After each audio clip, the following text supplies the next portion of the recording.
Hordoftoota kiyyaa jirra jirtu nagaa keessanii anis jira nagaa kooti. Goommana miiccaan jira jechuudha. Biyya keenyatti goommanni murameetu miiccamamti. Ani garuu akkasuma nan miiccaa jira jechuudha. Goommana kana birri 20 nan bite viidiyoo hojjedheera. Amma immoo miiccuufanii jechuudhaan. Innaa akkasitti kunoo miicee qoorsee akkamiin akkan hojjedhu sirriitti gizee meeqa miiceseetan kana gizee 2-3 miiceera. Inna kun ammas miicaan jira. Amma bishaan isaa qulqulluu ta'utti inna akkamiin akkan hojjedhu moo isinitti agarsiisa jechuudhaan. Nan qindeessa ta'ee nan mura ta'ee naagalaan jiru garuu goommanni ishii kichuudha. Inna kana isiniin jedha. Akkamiin akkan hojjedhu viidiyoon kiyya itti fufa ilaala. Laayikis godha. Sheeris godha. Warri goommana jaallattanis kottaa nyaadhaa. Inni har'aa'ina ammoo ishii har'aa'ina goommana kottaati nyaadhaa. Akkasiinan goommana miicaa jira. Gizee 2-3 deebisa yoo. Inni akkana isiniin jedha hordoftoota kiyyaa. Goommana miicaan jira.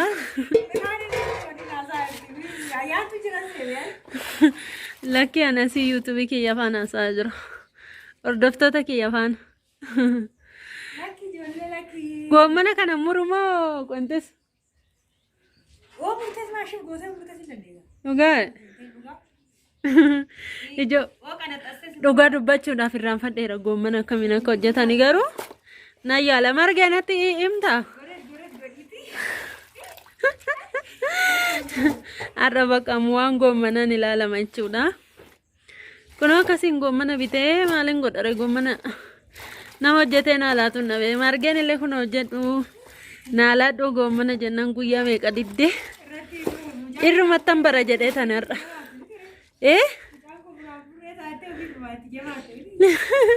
Mucaa kiyya burraa burree gochuu barbaadde na fakkaate yaati. Argitanii ani goommana baay'een har'ee nyaadhes hin beeku. Kunoo mucayyoo ollaa kiyyaatiin hojjedhu naa laadhuu jennaan yeroon qabu jette. Ani immoo kun akkasitti nan baqqaan. Mucaan kiyya burraa burree ta'uurra jedheeni. Hordoftoota kiyyaa kun goommana muradheen jira jechuudha. Innaa akkasitti goommana mureen jira. Xixiqqoos miti gurguddaas miti. Akkasitti kun jiddu galeessa godhee muree jechuudha. Innaa amma maalan godhaseetanii zimmi jedhee affeeleen isa booda immoo mureen shunkurtii adiif shunkurtii diimaa godheen waliin hojjedha jechuudha. Kun olaala baay'ee fakkaata garuu yeroo wanni ta'e immoo xiqqoo ta'a jechuudha. Akkasitti nan mure maktafa irratti mure asirratti mure harkaan hin qanaxxafne jechuudha. Innaa kana garuu harka kootiin nan qoqoncisetti mi'a waan ta'eef garuu goommanni ishiis kichuu waan taateef innaa kanan isiniin jedha hordoftoota kiyyaa. Kunoo akkasiinan hojjedhee jira. Muradheen jira. Amma immoo yeroon hojjedhu isiniin agarsiisaa. Ilaalaa jechuudha. Mureen jira. Baay'een fakkaatu. Ilaala. Das nama jedha garuu. Innaa akkasitti bakka muramee jira goommanni.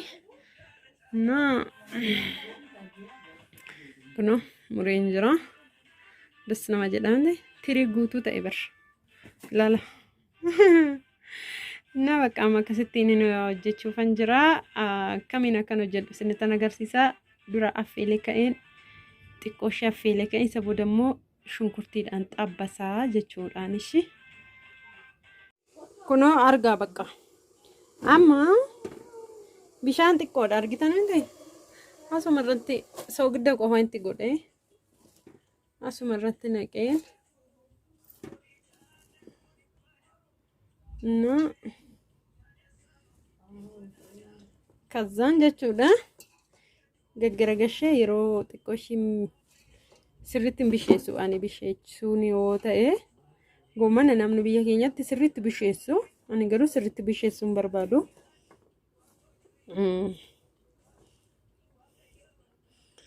xiqqoo ishii xabbas hin godha. Innaan kun amma yeroo xiqqoo ishii dinziz jedhee shunkurtiitti mureen distii biraatti immoo xabbasaa jechuudhaan. Akkana isiniin jedhaa. Akkasitti isinis hojjedhaa nyaadhaa. Ijoolleen biyya arabaa immoo hin dharra'iina dhiifamas isiniin jedhaa. Dharra'uun dhiiftanii dhugaan iyyuu kunoo ergaan biyya arabaatii galee har'a nyaachuufan hin jira goommana. Nyaadheen beeku jechuudha. Na dharraasisa. Garatti naafee laata jedhee shakkaa jira. Waan oolu isinis hin dhageessu yoo waa jiraate jechuudhaan ishii. Akkanaan isiniin jedhaa. Viidiyoon kottuma fufa ni ilaaltu jechuudha. Haa hordoftoota kiyyaa kunoo ilaalaa. Shunkurtii xabbasaan jira jechuudha. Shunkurtii kana akkanatti xabbaseen innaa irratti naqa jechuudha. Shunkurtii diimaati. Shunkurtii adiis nan godhatti. Xiqqoo ishee yeroo diimatee jedhee zayitii shunkurtiidha kuni. Achumaan goommana fidee tanan irratti naqaa jechuudhaan. Goommana keessatti argitaniitu miti. Kun akkasii nanarra goommana hojjechaa jira. Kottaa nyaadhaa. Kun akkas fakkaata goommanni haala gaariidhaan hojjetaadha. Jaarsi gosa hojiidhaa dhufuuf ga'ee jira. Innaa bakka amma kana yeroo dhufee nyaataa jechuudha. Innaa kottaa isinis nyaadhaa darraasanii obbo manaan kos garuu goommana baay'ee jaallata. Anis akkasii garuu nyaadheen beeku malee erga dhufe. Innaa asirratti maalan naqaseetanii shunkurtii adii naqa.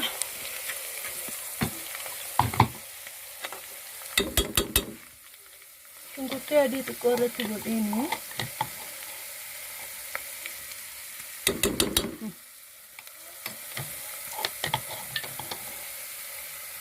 Kuna shunkurtii adii argitanii? Shunkurtii adiitti godheera. Asirratti. Kazaan goommana baay'een bisheessine ani.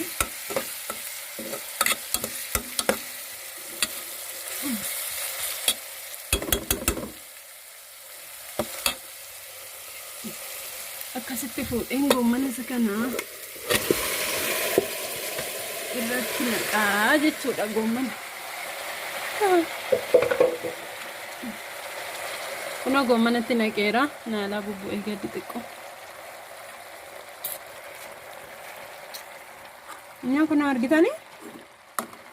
Akkasiin sochoosee waliin xiqqoo ishee yeroo danfee jedhee soogidda ittan godha asirratti. Naala kanaan bakka warri biyya alaas jirtan hojjedhaati nyaadhaa. Goommanni kunoo kana fakkaata.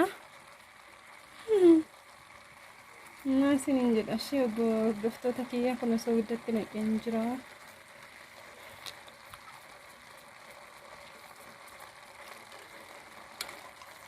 Akkanatti shunkurtii faana waliin sochoosa. Amma bilbila qabadheen jira waan ta'eef natti mijataan jiru. Nan garagalcha jechuudha. Innaa like share gochuu hin dagatina. Haala kanaan kunoo goommana hojjedheen jira. Dhugaa baay'ee mi'aa jechuudha. Baay'een bisheessine. Bishaanne baay'ee xiqqoo daalacha ta'e malee an akka baay'ee bishaatu hin barbaadu. Innaa kan isiniin jedha bakka like share godhaa. Warri maatiin taane maatii ta'a. Subscribe godhaa isiniin jedha. Bye bye.